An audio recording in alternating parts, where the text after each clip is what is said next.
Bueno, muchas gracias a la organización, a todos los que habéis venido con este calor a escuchar todo esto. La culpa de este libro es de Carlos. Él fue el que... No, ahí salieron unas cuantas charlas, pero hubo más, incluso años previos, este señor y yo, o él y yo, o los tres, o cada uno por su cuenta. O ninguno. Esas son las mejores. Tuvimos una participación en lo que centramos en Euskal Herria, ¿no? En lo que son el territorio de la Comunidad Autónoma Vasca y Navarra, ¿no?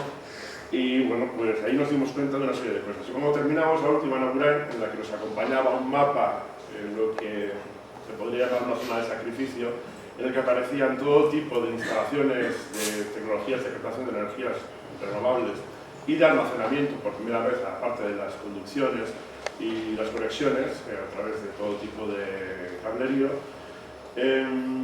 Nos dimos cuenta de que, bueno, pues que decía que, bueno, centrarse en lo que estaba pasando allí en Euskal Herria, en la parte que yo escribí del libro me quise centrar, bueno, de hecho se titula Conversaciones con las zonas de sacrificio, porque claro, en toda esta transición que se propone, en esta fase de transición en la que desarrollamos desde varios puntos de vista, yo me quise centrar en aquellas zonas de sacrificio que se preguntaban, y con toda normalidad, ¿no?, por qué a ellos les tocaba lo que les estaba tocando, ¿no?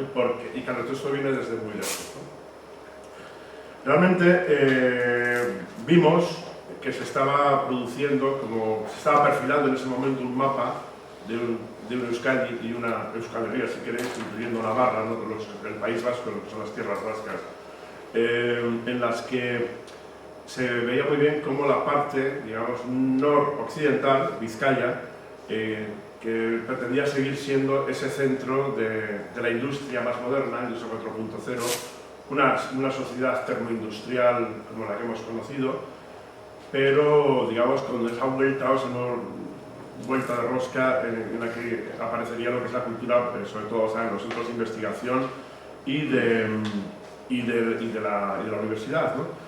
Al mismo tiempo aparecía un foco en la parte de Donostia, San Sebastián, pues sería pues una especie de zona de pija, donde se apuesta por el turismo de élite, donde bueno, pues habría una cantidad de centros comerciales, de marcas conocidas de lujo, con un metro, en una zona de marismas, por cierto, en las que comunicarían una ciudad pequeña, con muchos de estos lugares, y donde la gente legítima del centro de la ciudad quedaría excluida y saldría fuera porque aquello iba a ser como una especie de Mónaco, una especie de San Tropez en el Cantábrico, ¿no? Y luego quedaría lo que es la Euskal Herria subsahariana, que son las zonas de sacrificio que nosotros habíamos visto, que serían una Álava dedicada a la agricultura intensiva y de carácter industrial, a la producción y almacenamiento de energías, en este caso eléctricas renovables, y luego una Navarra en la que tendríamos la proliferación de lo mismo que en Álava, pero además la macrogranja repartida por todas partes, la misma, hay 17 proyectos de biogás y biocombustible en las que las respuestas de los ayuntamientos y de las plataformas locales están siendo muy responsables. Resulta que ayer en Asturias, pues cuando vimos el mapa, que ya lo conocíamos también, de cómo se repartía, vimos que pasaba una cosa muy parecida, un poco más simple, una parte oriental dedicada al turismo, llanes, etc., y una parte occidental, que era la zona de sacrificio, que es donde estuvimos ayer, ¿no? Y que, bueno, pues es la que iba a recoger todos los grandes polígonos industriales de carácter de tecnologías de captación de energía eólica, en algunos casos incluso fotovoltaica, y de almacenamiento. Bien, este es el panorama que venía extendiéndose desde entonces. Todo esto coincide con el anuncio en 2024 desde la Comunidad Europea del Resource Europe, que Ursula von der Leyen presentó a bombo y platillo, en el que bueno, pues se propone una minería intensiva en la que se rebajan las exigencias medioambientales con la excusa de la transición verde, ¿no? Es decir, que se supone que es una transición verde en la que se rebajan las exigencias medioambientales para que nosotros no dependamos en un 80 y tantos por ciento como ahora de China para la construcción de nuestra transición ecológica o digital, ¿no? Y de la transformación digital y la transición ecológica y energética, ¿no? Que tendría dos patas. Una sería la cuestión de lo que es la captación de energías renovables que iban a producir electricidad, y la otra la digitalización. Y en ese momento, en el año 2020, que ya, digamos, cuando termina la pandemia, cuando Pedro Sánchez une a todos los grupos sociales, a todos los agentes sociales, y habla con los sindicatos, con los presidentes de las autonomías y los empresarios y tal, pues dice que vamos a hacer una transición verde, digital e inclusiva. En ese caso, claro, la parte verde era esta, y la parte digital es la que sustentaría la optimización de todos estos procesos industriales que se pondrían en las zonas de sacrificio. Hay un reflejo fractal, si queréis. Fractal es cuando tenéis un romanesco y veis el romanesco al completo, si cogéis un trocito es como un romanesco al completo, pero en pequeño, y así sucesivamente, ¿no? Con un helecho es lo mismo, es un helecho, pero coges la hoja del helecho y refleja todo el helecho, y coges la hojita del helecho y la hojita de la hojita del helecho. O sea, siempre es así, que lo que se producía en Europa pasaba a los estados, a las autonomías e incluso a los ayuntamientos, con pequeñas variaciones, pero se producía esta cuestión fractal, ¿no? Así que Ursula von der Leyen, al poco de haber anunciado todo esto y este apoyo a la transformación de todo tipo, en la que había un montón de dinero que se ponía encima de la mesa, anuncia Rearm Europe. No sé si os acordáis, fue poquitos meses después, en el año 2025. Esto supone una vuelta de rosca a lo que se había anunciado con el Resource Europe, es decir, hacemos minería y al poco hacemos una minería para, sobre todo, el sector que más beneficios está dando ahora mismo, que es la guerra. Al poco, pues proliferan guerras en el planeta, y todos hemos visto en directo cómo tenemos un escaparate buenísimo para saber lo bien que funciona este nuevo sector, que atrae muchos inversores. Lo tenéis todos los días, viendo cómo en tiempo real nadie, una entidad que no existe, es capaz de descuartizar a una niña en Gaza. Plas, pum, pum, sin más, un dron coge y lo hace. Claro, esto cotiza muchísimo en bolsa, pero para hacer todo esto es muy necesario hacer una minería muy intensiva, porque toda esta transformación digital necesita de grandes centros de datos y, por supuesto, de una gran cantidad de distribución de materiales geológicos, la mayor parte de ellos que funcionan a través de satélites y desde las antenas, etc., ¿no?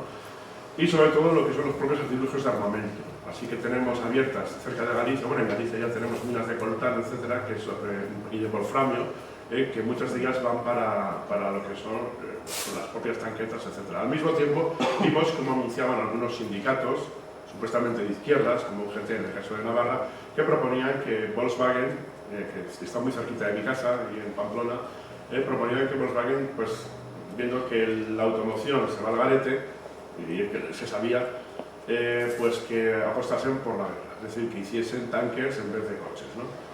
Bueno, y esto era el panorama que teníamos delante, ¿no? Entonces, bueno, todo esto fue lo que yo describí en su momento aquí, como a ver a dónde nos llevan. Es decir, queremos este tipo de sociedad, queremos blindarnos de tal forma que, sabiendo que hay una escasez de recursos, queremos seguir apostando por hacer unas minerías intensivas para intentar, porque sabemos que es imposible poder seguir así, es decir, hacer exactamente las mismas cosas que veníamos haciendo hasta ahora. Como bien ha dicho Carlos, necesitaríamos un territorio 3 veces el nuestro para poder hacerlo, y como no podemos hacerlo, lo que hemos hecho es crear inventos como Next Generation, es decir, le estamos pasando los beneficios actuales de estas grandes empresas como Iberdrola, Petronor, etcétera, a las generaciones futuras, es decir, que quienes van a pagar todos los beneficios actuales de Iberdrola y compañía, pues van a ser nuestras hijas y nuestras nietas, es decir, así de claro, ¿no? Y en eso consistió el asunto, ¿no? Todas estas empresas, que habéis visto además en vivo y en directo a un CEO, voy a decir el nombre, Johnny Maz, del PNV, como en Madrid es un tío, pues, que es muy verde y propone la transición verde y tal. Cuando llega a Euskal Herria es un tío muy nacionalista, es un tío muy vasco y tal, y luego delante de Trump dice que va a triplicar la extracción de petróleo pesado en Venezuela. ¿Por qué? Pues porque yo lo hago, ¿no? O sea, es decir, porque el negocio es el negocio. Es decir, aquí no hay ninguna transición, ningún interés en el cambio climático, ni ningún interés en nada de todo esto. Así que con esto paso directamente a cuáles fueron los efectos de todos esos problemas en los que nos fuimos metiendo, como las tasas de retorno energético. Yo creo que a estas alturas casi todos lo sabéis, es decir, que lo que significa estar en declive irreversible, es decir, los petróleos que utilizábamos hace 70 años, 60 años, eran petróleos de altísima calidad, y montamos un cotarro de civilización basado en esa cosa llamada el oro negro. Pero claro, que en aquel momento con un barril pues teníamos 100 o 50, depende del pozo, ¿no? El caso es que ahora estamos en 1 a 5, 1 a 6, 1 a 7, dependiendo de donde lo hagamos, ¿no? Y en estado de guerra, como el que tenemos ahora mismo, prácticamente la mitad del petróleo lo estamos utilizando para mover hidrocarburos, es decir, combustibles fósiles de un lugar a otro del planeta, ¿no? Porque por aquí no se puede pasar, por aquí no sé qué y tal. Y esto pues pronto nos va a pasar una factura muy gorda que empezamos a notar en los bolsillos, no solamente en el precio de la gasolina, sino en el precio de los alimentos, en el precio de los fertilizantes, en el precio de la base que garantiza nuestras vidas, ¿no? Y con esto me meto de lleno en el problema de los límites que analizo aquí. No voy a contaros la historia de la Tierra, que la cuento aquí con más detenimiento, de cómo llegamos a esta situación pasando por una cosa que el planeta no conocía, que es el desecho. Si queréis doy una pincelada y hagamos un poco el tiempo porque quería terminar hablándoos de algo muy positivo, que es la experiencia luego biodinámico. Así que voy a enlazarlo estas 3 ideas rápidamente. Durante toda la existencia del ser humano, la relación con el planeta ha sido circular. Es decir, que toda la energía que consumíamos y cómo montamos las primeras ciudades, etc., lo hicimos a través de la biomasa. En la biomasa hay muchas cosas. Hay quemar madera, hay el trabajo de las mulas, de los burros, etc., ¿no? Y todo esto, pues, el trabajo muscular, el trabajo de los esclavos, etc., ¿no? Pero fue hace 150 años aproximadamente, mediados del siglo XIX, aunque ya se conocía mucho antes, y en Asturias empieza aquí en lo que es el territorio español a explotarse una piedra negra que hacía las veces del carbón vegetal, y un fraile, Fray Agustín de Naveses, le dice al emperador Felipe II, que en ese momento acababa de conquistar un territorio a los musulmanes que se llamaba Madrid, empieza a montar allí la villa de corte, y le dice: oye, he encontrado una piedra negra aquí en la playa de Arnao, aquí al lado de Piedras Blancas, en Castellón, Asturias, que si la quemas y tal, no sé qué, pues haces herramientas, armas y tal. Y entonces el emperador le dijo: sí, sí, adelante, explótala, pero un 40% queda para la corona, ¿no? Y bueno, pues así empezó lo que es digamos, el capitalismo fosilista. Al poco, unos años después, ya 2 siglos después, la burguesía asturiana, entre ellos Melchor, Gaspar de Jovianos, se da cuenta de que la explotación de esa piedra estaba trayendo una gran cantidad de actividad económica en países como Inglaterra, Alemania, Bélgica, etc., ¿no? A través de la explotación industrial de esta piedra, ¿no?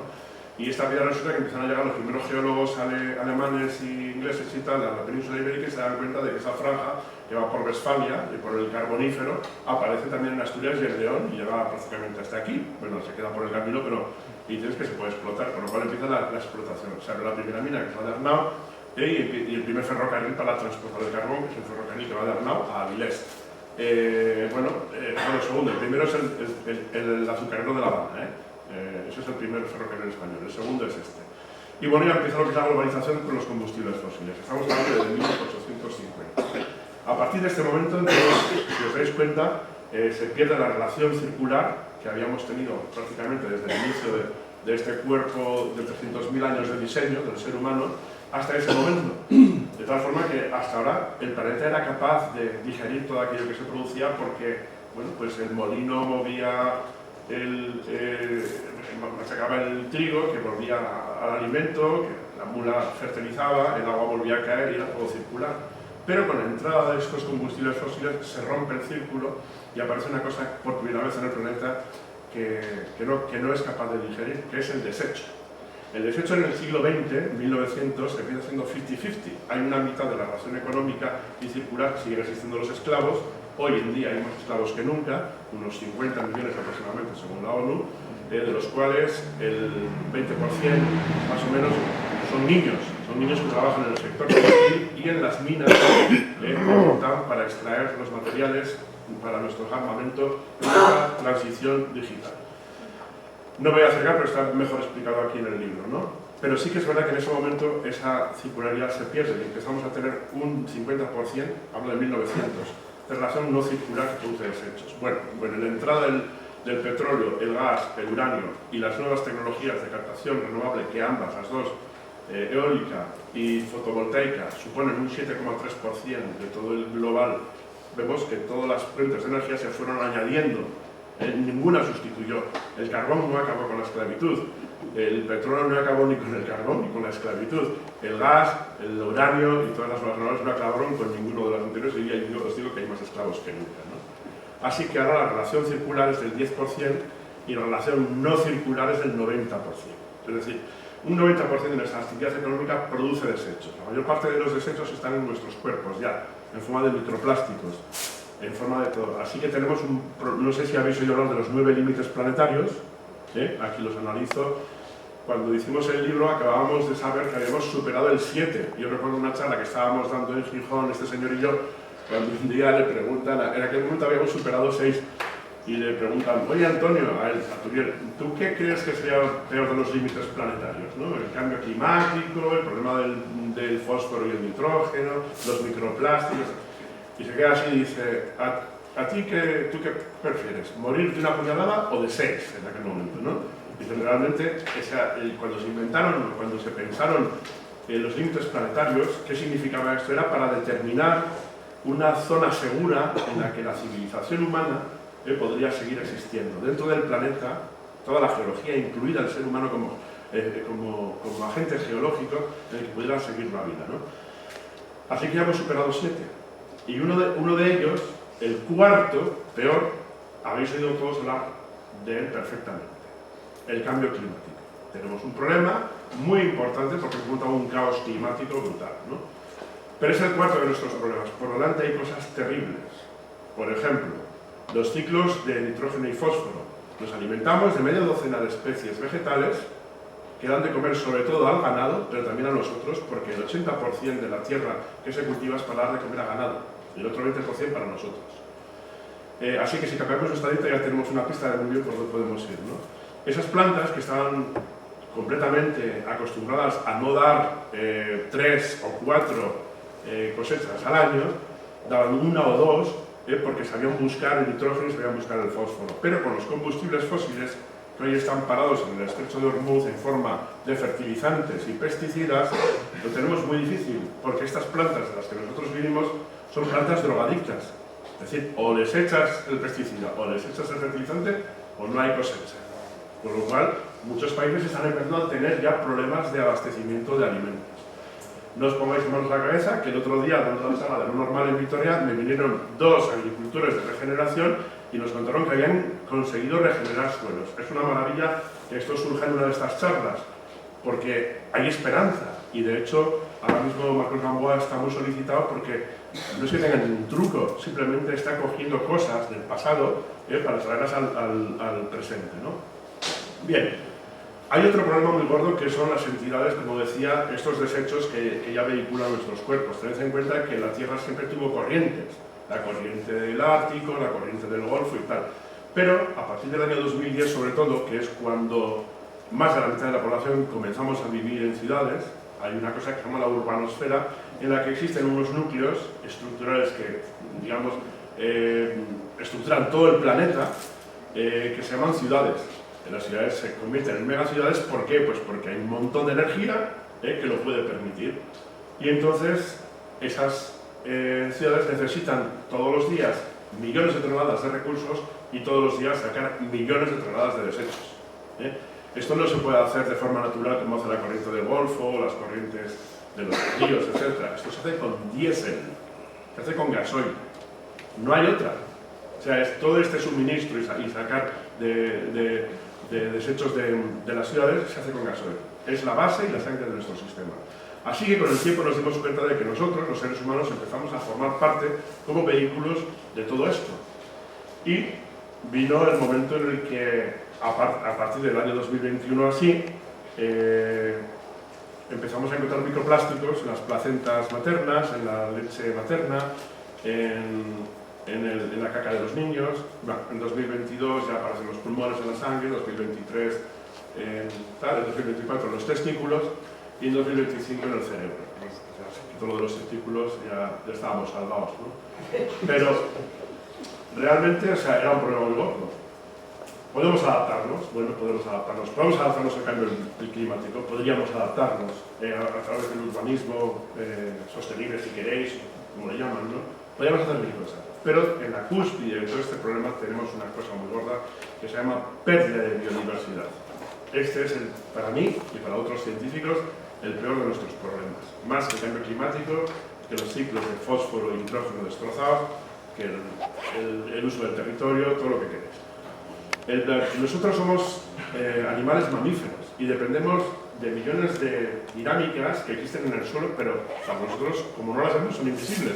O sea, hay un montón de bacterias y bichos ahí que no lo vemos porque son muy pequeñitos, o hay muchos anfibios o muchos peces que pasan desapercibidos porque estamos muy preocupados de dónde vamos a ir mañana o qué vamos a hacer en vacaciones, ¿no? Pero realmente mantienen nuestra vida. O sea, somos unos animales que dependemos de todas esas dinámicas. Así que con todas estas implantaciones a lo bestia, esta minería a lo bestia, este crecimiento a lo bestia, estamos cargándonos las bases que mantienen nuestra propia vida. Podemos adaptarnos al cambio climático. Bueno, podemos adaptarnos a la pérdida de los ciclos de fósforo y nitrógeno. Podemos llegar a vivir con microplásticos en los huevos, vale, podemos. Pero no podemos adaptarnos al colapso de la biodiversidad. Y esto ya lo dijo Einstein. Si acabamos con la biodiversidad, vamos detrás. Y aquí ya no es la vida humana civilizada, es la vida humana la que va detrás. Él lo dijo y lo puso en eso con las abejas, ¿no? El ejemplo, por ejemplo, de los gorriones es tremendo. Hemos perdido 300 millones de gorriones en Europa desde los años 80. Los gorriones vivían con nosotros en las cuevas, vivieron en las primeras ciudades. Hay eventos arqueológicos que se nota como en las primeras ciudades también vinieron los gorriones. Si los gorriones van muriendo, están avisando de algo. Son el canario en la mina. Para que no sepa lo que es, bueno, yo creo que sabe lo que es, ¿no? Cuando y moría el canario, se todos fumando, ¿no? Bien, bueno, todo esto es el gran problema que tenemos, pero ¿hay esperanzas? Pues sí, porque al mismo tiempo que todas estas porquerías que pensaba Europa, para favorecer estados bélicos y una economía basada en el 5% del PIB para armamento, que supone el 20% aproximadamente, no lo cuenta la vieja, supone el 20% aproximadamente de los presupuestos de un Estado, es decir, un Estado que gasta un 20% de sus presupuestos en armamento, es un Estado en guerra continua. Bueno, pues a pesar de esto, había otros grupos en la Comunidad Europea que también pensaban cosas muy interesantes. Y uno de los proyectos más esperanzadores que yo conocí fue Lugo Biodinámico, al que espero que entréis en Google y lo miréis. Lugo Biodinámico fue una experiencia de la que casi nadie habla, porque fue tan maravillosa que no produce negocio y no produce crecimiento económico. Todo lo contrario. Es tan buena que os voy a explicar por qué. Lugo Biodinámico supone es un proyecto ILIFE que empieza en el año 2016 y termina en el año 2020. Solo 4 años para recoger resultados. Hubo otras experiencias en otras ciudades europeas, pero aquí participa la Comunidad Europea, la Universidad de Santiago, la Universidad de Madrid, no sé cuál de ellas, creo que la tuya, la autónoma, y bueno, el Ayuntamiento de Lugo y algunos más, ¿no? Algún estamento más de investigación. Y suponía, principalmente, difuminar la frontera entre lo urbano y lo rural. Se escoge Lugo, una ciudad patrimonio de la humanidad, 80.000 habitantes, el futuro de Bilbao es probable que acabe siendo ciudades de este tipo, con sus redes de abastecimiento no basadas en el diésel, sino en la cercanía y tal, ¿no? Entonces lo que se hace es, del cinturón de Lugo, se empieza a cultivar frutales y bueno, pues a regenerar un poco los suelos, etc., ¿no? Y no se construye con hormigón, sino con materiales sostenibles, entre ellos madera. Y el urbanismo se hace de manera sostenible también. Bueno, un montón de cosas. El caso es que en 2020 se recogen los resultados y se ve que las temperaturas pico en el centro de la ciudad han bajado varios grados con respecto a antes de 2016. Las temperaturas pico de baja temperatura en invierno suben un poquito. Desaparece la contaminación por materiales tóxicos o cancerígenos como los NOx y compañía, ¿no? Desaparece la contaminación acústica, desaparece la contaminación lumínica porque se cuida esto y entonces los ritmos circadianos de la gente mejoran. Aparte de eso empiezan a llegar un montón de escarabajos, anfibios, comadrejas, pájaros, etc. Y por supuesto se dan frutales que la gente coge y come de allí, de las huertas urbanas y tal, ¿no? Y todo esto, sobre todo, repercute en una cosa, en el sistema de salud, que de repente se ve que hay un bajón brutal en que la gente no acude al médico. Claro, esto es horrible para Quirón, porque no pueden... la gente tiene salud, ¿no? Pero es que además es un bajón también para las empresas constructoras de hormigón y sobre todo para las grandes multinacionales energéticas, porque en algunos casos se piensa ya en hacer la comunidad energética. ¿Por qué no habéis oído la mayoría hablar nunca del Lugo Biodinámico? Porque no es una inversión, pero hay un montón de beneficio. Nadie se va a lucrar con esto. ¿Entendéis? Por eso os invito a que lo busquéis en Google y lo encontréis. Y ya está, ya no doy más el coñazo y lo dejo a